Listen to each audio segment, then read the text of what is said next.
রাধে কৃষ্ণ বন্ধুরা। বন্ধুরা, বছরে একবার আসে এই মহাযোগ। তাই আপনারা এই দোল পূর্ণিমার মহাযোগে এই তিনটি জিনিসের মধ্যে মাত্র বাড়িতে আনুন যে কোনো একটি জিনিস, দেখবেন আপনাদের আর্থিক ভাগ্য কেমন ভাবে চমকে গেছে। স্বয়ং ভগবান রাধা কৃষ্ণের কৃপায় আপনাদের সকল দুর্ভাগ্যের নাশ হয়ে যাবে। এই জিনিসগুলো বন্ধুরা সামান্য হলেও কিন্তু এই দিনে জিনিসগুলো কেনায় বাড়িতে সুখ শান্তি বৃদ্ধি পায়। ভগবানের আশীর্বাদে মানুষের সকল মনোবাসনা পূর্ণ হয়। তাই ভিডিওটি কিন্তু বন্ধুরা আপনারা অবশ্যই পুরো দেখুন, কারণ ভিডিওর শেষে বন্ধুরা আপনাদের জানাবো যে তিনটি জিনিসের মধ্যে কোন জিনিসটি আপনারা অবশ্যই কিনবেন। তাই ভক্তি মনে বন্ধুরা আপনারা ভিডিওটি একটি লাইক করে কমেন্টে হর হর মহাদেব ও জয় শ্রীকৃষ্ণ অবশ্যই লিখুন।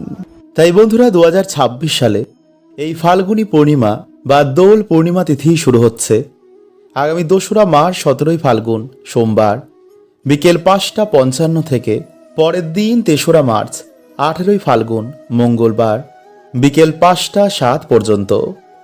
ফলে উদয় তিথি অনুসারে আগামী 2রা মার্চ 17ই ফাল্গুন সোমবার দিন দোল পূর্ণিমার নিশি পালন এবং 3রা মার্চ 18ই ফাল্গুন মঙ্গলবার দিন দোল পূর্ণিমার ব্রত উপবাস পুজো অর্চনা সম্পন্ন হবে।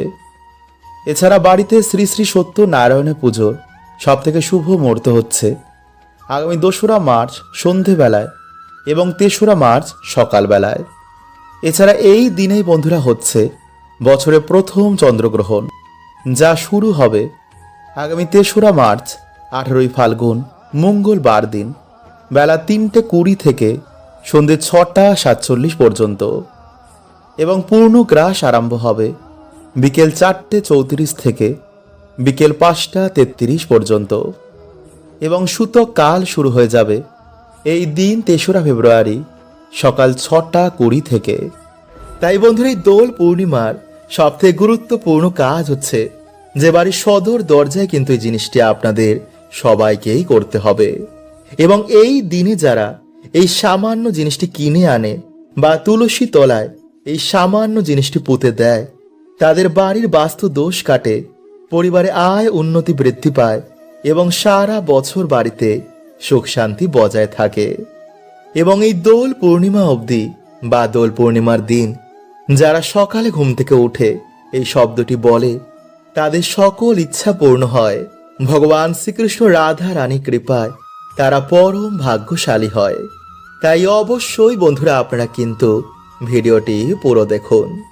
তাই বন্ধুরা এই সময়ের মধ্যে কিন্তু আপনারা বাড়িতে ভগবান সত্যনারায়ণ পুজো বা রাধা কৃষ্ণের পুজো দেওয়ার অবশ্যই চেষ্টা করবেন, কারণ বন্ধুরা এই দিনে এই সময়ে বাড়িতে ভগবানের পুজো অর্চনা ব্রত উপবাসের এক বিশেষ মাত রয়েছে। এছাড়া বন্ধুরা এই দিনে এই সময়ে বাড়িতে 3টি জিনিসের মধ্যে মাত্র একটি জিনিস আনতে পারলেই মানুষের দুর্ভাগ্যের সাথে সাথেই নাশ হয়ে যায়। এবং যাদের কিছুতেই বন্ধুরা আয় উন্নতি বাড়েই না, তাদের অবশ্যই বন্ধুরা এই দিনে এই সামান্য জিনিসটি কিন্তু বাড়িতে আনা দরকারি। এতে বন্ধুরা আপনারা নিজেরাই দেখবেন যে কি চমৎকারটাই আপনাদের সাথে ঘটেছে, কারণ এই মহাদিন বন্ধুরা বছরে একবার আসে। তাই এই দিনে আপনারা যে জিনিসটি বাড়িতে নিয়ে আসবেন তা হচ্ছে নাম্বার 1, একটি ময়ূরের পালক। বন্ধুরা এই দিনে বাড়িতে আপনারা একটি ময়ূরের পালক এনে তাতে কিছুটা আবির লাগিয়ে ভক্তি ভরে ভগবান শ্রীকৃষ্ণের চূড়ায় সেটিকে আপনারা দান করুন এবং নিজের মনোবাসনা আপনারা অবশ্যই বলুন। বন্ধুরা এই দিনে যখন আপনারা ভগবানের পুজো অর্চনা দেবেন তখনই কিন্তু আপনারা এই কার্যটি করবেন এবং 21 দিন পর আপনারা এই ময়ূরের পালকটিকে নিয়ে আপনারা বাড়িতে যেখানে টাকা পয়সা রাখেন সেখানে রেখে দিন, কারণ বন্ধুরা ভগবান শ্রীকৃষ্ণের অত্যন্তই প্রিয় হচ্ছে এই ময়ূরের পালক। ভগবান সর্বদা এই ময়ূরের পালককে নিজের মুকুটে ধারণ করেন। তাই ভক্তি মনে বন্ধুরা আপনারা এই দিনে ভগবানকে কিন্তু অবশ্যই এটি দান করুন, দেখবেন আপনাদের সকল দুর্ভাগ্যের কেমন নাশ হয়ে গেছে। নাম্বার 2, বন্ধুরা ময়ূরের পালকের পর ভগবানের অত্যন্ত প্রিয় হচ্ছে বাঁশি। তাই এই দিনে বন্ধুরা আপনারা ভগবান শ্রীকৃষ্ণ ও রাধা রানীকে প্রসন্ন করার জন্য একটি বাঁশি ভক্তি মনে ভগবান শ্রীকৃষ্ণের চরণে সেটিকে রেখে দিন।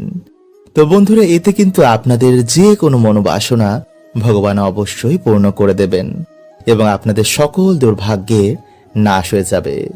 এবং যদি বন্ধুরা আপনাদের বাড়িতে কিছুতেই আর্থিক উন্নতি হয় না, সর্বদা দুর্ভাগ্য লেগেই রয়েছে, তো বন্ধুরা এই দিনে আপনারা একটি বাঁশির মধ্যে একটি ময়ূরের পালক বেঁধে ভগবানের শ্রীচরণে সেটিকে রেখে দিন এবং পরের দিন আপনারা সেই বাঁশিটিকে আপনাদের যে শোয়ার ঘর রয়েছে সেখানে ঝুলিয়ে রাখুন।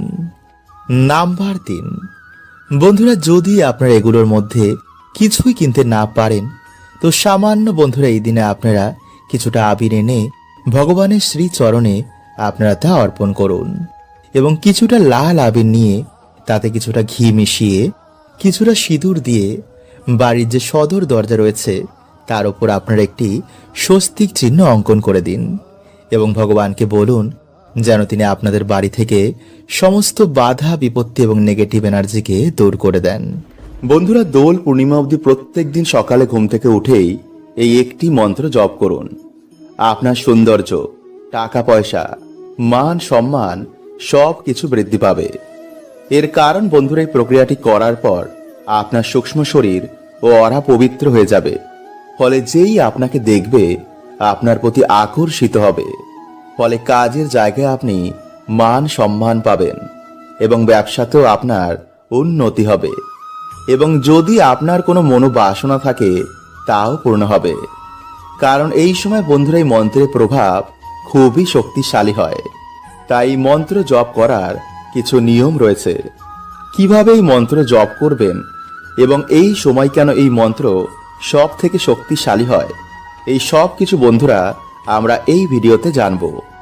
তাই চ্যানেলে বন্ধুরা নতুন হলে চ্যানেলটি সাবস্ক্রাইব করে পাশের বেল আইকনটি অল করে রাখুন আর কমেন্টে লিখুন হর হর মহাদেব ও জয় শ্রীকৃষ্ণ। তো চলুন বন্ধুরা, এবার আমরা জানি এই দোলের সময় কেন এই মন্ত্র এত শক্তিশালী হয়। আসলে বন্ধুরা, ভগবান শ্রীকৃষ্ণের লীলা একমাত্র তিনিই জানেন। ভগবান শ্রীকৃষ্ণের বেশিরভাগ লীলাই বৃন্দাবনে হয় আর সেখানেই তিনি দোল উৎসবের প্রচলন করেন। আসলে ভগবান ছিলেন শ্যাম বর্ণের আর আমাদের রাধা রানী ছিলেন কাঞ্চন বর্ণের। তাই সমস্ত গোপীরা ভগবানকে কালো কালো বলে রাগাত। তাই একদিন ভগবান সবাইকে আবির রঙে রাঙিয়ে তোলে আর সেই দিন ছিল পূর্ণিমার দিন। সেই থেকেই বন্ধুরাই দোল পূর্ণিমার দিন সবাইকে আবির রঙে রাঙিয়ে তোলা হয়। কিন্তু বন্ধুরা, ভগবানের এই লীলার পিছনে এক মহান উদ্দেশ্য ছিল যা আমরা বুঝিনি। আসলে যখন ভগবান দেখলেন যে তার ভক্তদের মধ্যে দেহ ভানের সৃষ্টি হয়েছে, তার ভক্তরা দেহকেই বেশি প্রাধান্য দিচ্ছে, সেই ভেদাভেদ দূর করার জন্য ভগবান এই লীলা করেন। কালো ফর্সা গরিব ধনী সবাইকে ভগবান প্রেমের রঙে রাঙিয়ে এক করে তোলেন। তিনি বোঝালেন তার কাছে সবাই সমান। শুধু যে কৃষ্ণ প্রেমে নিজেকে রাঙিয়ে তোলে সে কৃষ্ণের হয়ে যায়। তাই এই সময় সমস্ত গোপীরা ভক্তরা কৃষ্ণ রং মেখে ভগবান কৃষ্ণের হয়ে যায়। তাই দোল পূর্ণিমার দিন আমরা সবাইকে প্রেমের রঙে রাঙিয়ে তুলি। তাই বন্ধুরা, আপনারা এই দোল পূর্ণিমা অবধি সকালে ঘুম থেকে উঠেই এই একটি মন্ত্র উচ্চারণ করুন। আর সেই মন্ত্রটি হল, হে কৃষ্ণ করুণা সিন্ধু দীন বন্ধু জগৎপতে গোপেশ গোপিকা কান্ত রাধা কান্ত নমস্তুতে। বন্ধুরা, এই মন্ত্রটি জপ করার আগে হাতে সামান্য জল নিয়ে একটি সংকল্প নেবেন যে আমি দোল পূর্ণিমা অবধি প্রত্যেক দিন সকালে ঘুম থেকে উঠেই এই একটি মন্ত্র জপ করব। বন্ধুরা, আপনাদের সময় অনুসার 11, 21, 51 বা 108 বার আপনারা জপ করবেন। এরপর বন্ধুরা, দোল পূর্ণিমার দিন ভগবান রাধা কৃষ্ণের চরণে গিয়ে আবির অবশ্যই দেবেন। এতে আপনাদের সকল মনস্কামনা ভগবান পূর্ণ করবেন। বন্ধুরা, বাড়িতে মা লক্ষ্মীর আগমনের জন্য এই বিশেষ টোটকাটি যদি আপনারা করেন, তো 21 দিনের মধ্যেই আপনারা সুফল পাবেনই পাবেন। আপনাদের আর্থিক ভাগ্য চমকাবেই। তাই এই মাসে কিন্তু বন্ধুরা এই কার্যটি করতে আপনারা একদম ভুলবেন না। কারণ এই বিশেষ টোটকাটি বন্ধুরা আপনাদের জীবনে যে দুর্ভাগ্য দরিদ্রতা লেগেই রয়েছে তা নাশ করে দেবে। ফলে আপনাদের আর্থিক উন্নতি হবেই হবে। আপনাদের জীবনে সুখ শান্তি আবার ফিরে আসবে। চারিদিক থেকে আপনাদের বাড়িতে সৌভাগ্য, কর্মযোগ, ব্যবসায় উন্নতি, এই সব কিছুতে আপনারা খুশির খবর পাবেন। মা লক্ষ্মী সদৈব আপনাদের বাড়িতে আপনাদের রক্ষা করবেন। কোন রকম নেগেটিভ শক্তি, অলক্ষ্মীর প্রভাব আপনাদের বাড়িতে থাকবে না। তাই ভক্তি ও পুরো নিষ্ঠার সাথে মা লক্ষ্মীর কৃপা প্রাপ্ত করার জন্য আপনারা এই সামান্য কার্যটি বন্ধুরা আপনারা একটি বার করে দেখুন। যদি মায়ের ওপর ভক্তি রাখেন এবং ভক্তি সহকারে যদি আপনারা এই কার্যটি করেন, তো অবশ্যই বন্ধুরা আপনারা কিন্তু সুফল পাবেনই পাবেন। তাই চলুন বন্ধুরা এবার আমরা জেনে নিই যে কোন সেই বিশেষ প্রক্রিয়াটি এবং সঠিকভাবে কিভাবে আপনারা এই প্রক্রিয়াটি করবেন। তাই বন্ধুরা ভিডিওটি একটি লাইক করে কমেন্টে আপনারা বলুন হর হর মহাদেব ও জয় শ্রীকৃষ্ণ, এবং সাথে বন্ধুরা আপনারা বলুন হে মা, তুমি সন্তানের বাড়িতে একটি বার এসো। বন্ধুরা যেই দিন আপনারা এই প্রক্রিয়াটি করবেন সেই দিন সকাল সকাল ঘুম থেকে উঠে স্নান কার্যটি করে ফেলবেন। মানে সকাল সকাল আপনারা শুদ্ধ হয়ে যাবেন। এরপর আপনারা ঠাকুর ঘরে গিয়ে একটি প্রদীপ জ্বালিয়ে আপনারা সকালে যে মন্ত্র জপ করেন, মানে আপনারা যে গুরু মন্ত্র জপ করেন তা জপ করে ঈশ্বরের আশীর্বাদ নিয়েই দিনটি শুরু করবেন। এবং সেই দিনে আপনারা বন্ধুরা কোন রকম আমিষ, মদ্যপান এগুলো সেবন করবেন না। এরপর সন্ধেবেলায় আপনারা বাড়িতে যেমন পুজো অর্চনা করেন তেমনই করবেন। কিন্তু পুজোর সময় বন্ধুরা আপনাদের এই 4টে জিনিস আরো নিতে হবে। আর সেই জিনিসগুলো হচ্ছে লাল চেরি কাপড়, সুপারি, একটি 1 টাকার কয়েন এবং একটি হলুদের গাঁট। এই 4টে জিনিস আপনারা মা লক্ষ্মীর চরণে অর্পণ করে দেবেন এবং আপনাদের সামর্থ্য অনুযায়ী আপনারা নৈবেদ্য, ফুল ফল মাকে অর্পণ করুন। মায়ের সামনে একটি ঘিয়ের প্রদীপ জ্বালান। যারা পারবেন না তারা সামান্য তেলের প্রদীপও যদি মাকে সেই দিন অর্পণ করতে পারেন তা অবশ্যই করুন। এরপর পুজো অর্চনা হয়ে যাওয়ার পর আপনার এই মন্ত্র দুটি আপনারা 11 বার, 21 বার, 51 বার বা 108 বার জপ করবেন। আপনাদের যতটা সময় রয়েছে, যেমন আপনাদের টাইম তেমন অনুযায়ী আপনারা জপ করবেন। আর সেই মন্ত্রগুলো হলো ওম ভগবতে বাসুদেবায় নমঃ, ওম লক্ষ্মী আয় নমঃ। বন্ধুরা এইভাবে আপনারা দুটি মন্ত্র পরপর পাঠ করবেন। এরপর আপনারা মায়ের চরণে যে 4টে জিনিস রেখেছেন তা তুলে নিয়ে গিয়ে সেই লাল চেরির কাপড়ের মধ্যে সেগুলোকে ভালো করে বেঁধে আপনাদের বাড়ির যে ঈশান কোণ রয়েছে সেখানে গিয়ে আপনারা মাটি খুঁড়ে সেই কাপড়ের পুটুলিটি আপনারা মাটির তলায় পুঁতে দিন। যদি আপনারা পারেন তো আগে থেকে আপনারা মাটি খুঁড়েও রাখতে পারেন, কিন্তু সেই দিনই বন্ধুরা আপনাদের এই কার্যটি করতে হবে। পারলে আপনারা সেই মাটির ওপরে কোনো গাছ লাগিয়ে দিন, যেমন তুলসী গাছ বা কোনো শুভ গাছ। এতে সেই জায়গাটিকে বন্ধুরা আপনারা সহজেই চিনতে পারবেন। আর প্রত্যেক দিন স্নান করে এসে সেই গাছের গোড়ায় আপনারা জল অর্পণ করুন এবং সন্ধেবেলায় আপনারা প্রদীপ দেখান। এবং যারা ফ্ল্যাটে থাকেন, যাদের বাড়ির ঈশান কোণে কোনো মাটি নেই বা জায়গা নেই, তারা টবের মধ্যেও এই কার্যটি করতে পারেন। বন্ধুরা প্রত্যেকদিন সকালে ঘুম থেকে উঠে মা লক্ষ্মীর সামনে বলুন এই মন্ত্রটি 3 বার। এতে বন্ধুরা সর্ব কাজে আপনারা সফলতা প্রাপ্ত করবেন। মা লক্ষ্মীর কৃপায় আপনাদের বাড়িতে সুখ শান্তি অর্থে ভরে উঠবে। কারণ বন্ধুরা প্রত্যেকেরই আমাদের জীবনে অর্থ প্রয়োজন। সংসার চালাতে, সন্তানের দেখাশোনার জন্য, মা বাবার খুশির জন্য অর্থ প্রয়োজনই। কারণ বন্ধুরা এই কলিযুগে অর্থ ছাড়া কেউ কাউকে চেনে না। তাই আজ আমি আপনাদের জানাবো যে সকালে ঘুম থেকে উঠে মা লক্ষ্মীর সামনে এই 3টি কথা যদি আপনারা বলতে পারেন তো মা লক্ষ্মীর কৃপা দৃষ্টি এসে আপনাদের বাড়িতে পড়বে। কারণ বন্ধুরা দেখবেন যে কিছু মানুষের জীবনে যতই পরিশ্রম করুক না কেন কিছুতেই আয় উন্নতি তারা দেখে না। পরিবারে ঝগড়া, ঝামেলা, অশান্তি, মনোমালিন্য এগুলো লেগেই থাকে। তাই যদি বন্ধুরা আপনাদের জীবনে কিছুতেই আপনারা সৌভাগ্যের মুখ দেখছেন না, তো ভিডিওটি কিন্তু আপনারা অবশ্যই পুরো দেখুন। এবং ভিডিওটি বন্ধুরা আপনারা একটি লাইক করে কমেন্টে আপনারা বলুন জয় মা লক্ষ্মীর জয়। বন্ধুরা, প্রত্যেক দিন আমরা আমাদের বাড়িতে মা লক্ষ্মী এবং বিভিন্ন দেবদেবীর আমরা পুজো আরাধনা করি, যাতে আমাদের বাড়িতে কোনো রকম দুর্যোগ না আসে এবং বাকি দিনগুলো আমরা যাতে সৌভাগ্যে কাটাই, তাই তো? তাই যদি বন্ধুরা আপনারা কর্ম করছেন কিন্তু ঠিক মতন আপনাদের ইনকাম হচ্ছে না, বা ইনকাম করা টাকা আপনাদের হাতে থাকছে না, কিছু না কিছু ভাবে ঠিক তা বাইরে বেরিয়ে যাচ্ছে, চারিদিকে ঋণ ধার দেনায় আপনারা জড়িয়ে যাচ্ছেন, তো এর মানে বন্ধুরা কিন্তু আপনাদের বাড়িতে মা লক্ষ্মীর কৃপা হচ্ছে না। বাড়িতে কোনো ভুলে বা কোনো দোষের জন্য আপনাদের বাড়িতে মা লক্ষ্মী পা রাখছেন না। এর কারণ বন্ধুরা, আমরা যত আধুনিক হচ্ছি ততই কিন্তু আমরা ঈশ্বরের ওপর থেকে বিশ্বাস হারিয়ে ফেলছি। বাড়িতে ঠিক মতন আমরা নিয়ম কানুন মানি না, আর তার ফলে বন্ধুরা আমরা বিভিন্ন রকমের সমস্যায় জড়িয়ে পড়ছি। তাই আজকের এই ভিডিওতে বন্ধুরা আপনাদের যে কাজটি করতে বলবো তার সাথে অবশ্যই কিন্তু আপনারা এই নিয়মগুলো মেনে চলবেন, নইলে যতই পুজো অর্চনা বন্ধুরা আপনারা বাড়িতে করুন না কেন, মা লক্ষ্মীর কখনোই কিন্তু আপনাদের ওপর কৃপা হবে না। কারণ বন্ধুরা, মা লক্ষ্মী এমন বাড়িতে কখনো প্রবেশ করেন না। তাই ভিডিওটি বন্ধুরা আপনারা পুরো দেখুন, আপনারা সকল প্রশ্নের উত্তর পেয়ে যাবেন। বন্ধুরা, শাস্ত্রের অনুসার সকাল ও সন্ধ্যেকে সব থেকে গুরুত্বপূর্ণ মানা হয়েছে। তাই এই দুই সময় আমাদের বাড়িতে পুজো অর্চনায় আমাদের বাড়িতে সৌভাগ্যের আগমন হয়, দেবদেবীরা প্রসন্ন হন।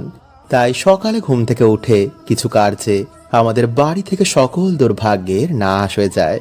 বিষ্ণু পুরাণে ভগবান বিষ্ণু নিজে বলছেন যে যে ব্যক্তি সকালে ঘুম থেকে উঠে এই কার্যগুলো করে সেই বাড়িতে স্বয়ং মা লক্ষ্মীর নিবাস হয়। যেমন যেই বাড়িতে মানুষেরা তাড়াতাড়ি ঘুম থেকে ওঠে এবং সকালে স্নান করে নেয়, স্নান করে এসে ঠাকুর ঘরে একটি প্রদীপ ধরায়, ভগবানের সামনে ধূপ ধুনো ধরায়, ভগবানের মন্ত্র জপ করে, তুলসী মঞ্চে জল অভিষেক করে, সেই বাড়িতে স্বয়ং লক্ষ্মী নারায়ণের বাস হয়। তাই বন্ধুরা, আপনারা সকালে ঘুম থেকে উঠে একটি প্রদীপ জ্বালিয়ে হাতে একটি 1 টাকার কয়েন নিয়ে মা লক্ষ্মীর সামনে আপনারা এই মন্ত্রটি পাঠ করবেন, বিশেষ করে কোনো বৃহস্পতিবার দিন বা কোনো শুভ দিন। আর তা হচ্ছে বন্ধুরা, ওম শ্রী লক্ষ্মী মহালক্ষ্মী মহালক্ষ্মী ইহি এহি সর্ব সৌভাগ্যম দেহি মে সহা। বন্ধুরা, এইভাবেই আপনারা 3 বার এই মন্ত্রটি পাঠ করে তারপর সেই টাকাটিকে আপনারা মা লক্ষ্মীর চরণে রেখে দেবেন। দেখবেন কিছু দিনের মধ্যে আপনাদের বাড়িতে কেমন সৌভাগ্যের আগমন হয়েছে, আপনাদের বাড়ি থেকে সকল দুর্ভাগ্যের নাশ হয়ে যাবে। তাই চলুন বন্ধুরা, এবার আমরা জানি যে কোন ভুলগুলো আমরা অজান্তেই করার জন্য আমাদের বাড়িতে মা লক্ষ্মীর কৃপা হয় না। নাম্বার 1, ঝাঁটায় পা দেওয়া।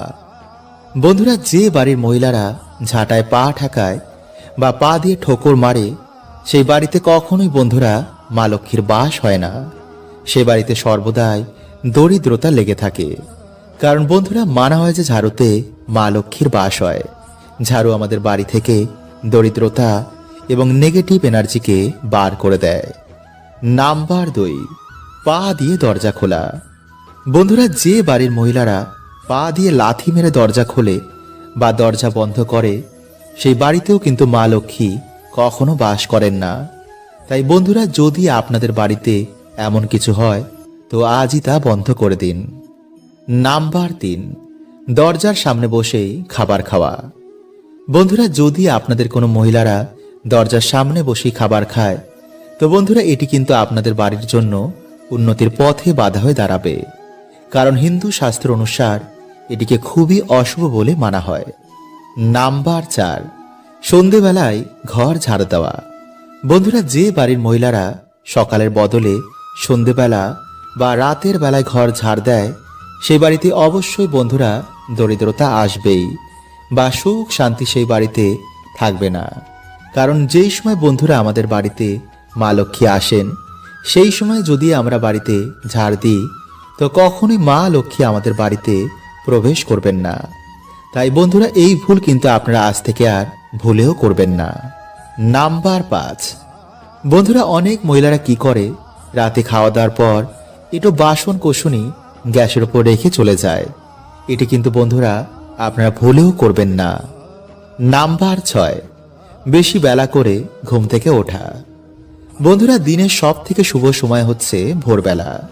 তাই বাড়িতে পুরুষ হোক বা স্ত্রী, যারা বেলা করে ঘুম থেকে ওঠে তাদের বাড়িতে কিন্তু বন্ধুরা কোনো রকম শুভ প্রভাব খুবই কম পড়ে। বিশেষ করে স্ত্রীদের সকাল সকাল ঘুম থেকে উঠে বাড়িতে সকলের কল্যাণের জন্য ঘর দুয়ার পরিষ্কার পরিচ্ছন্ন করে, ইটোকাটা পরিষ্কার করে, এরপর স্নান করে ঈশ্বরের কাছে বাড়ির কল্যাণের জন্য, স্বামীর উন্নতির জন্য প্রার্থনা করা উচিত। কারণ বন্ধুরা, বলাই হয় যে সংসার সুখী হয় রমণের গুণে। নাম্বার 7। এছাড়া বন্ধুরা, যে বাড়িতে স্ত্রীদের ওপর অত্যাচার হয়, যে বাড়িতে একজন স্ত্রী সুখী নেই, স্ত্রীদের গায়ে হাত তোলা হয়, তো বন্ধুরা এমন বাড়িতেও কিন্তু মা লক্ষ্মীর কৃপা হয় না। তাই স্ত্রী পুরুষ যদি দুজনের দায়িত্ব সঠিকভাবে পালন করে, তো বন্ধুরা সেই বাড়িতে অবশ্যই কিন্তু মা লক্ষ্মীর কৃপা হয়, সে বাড়িতে সুখ শান্তি বিরাজ করে। হরে কৃষ্ণা। ওম নমঃ শিবায়।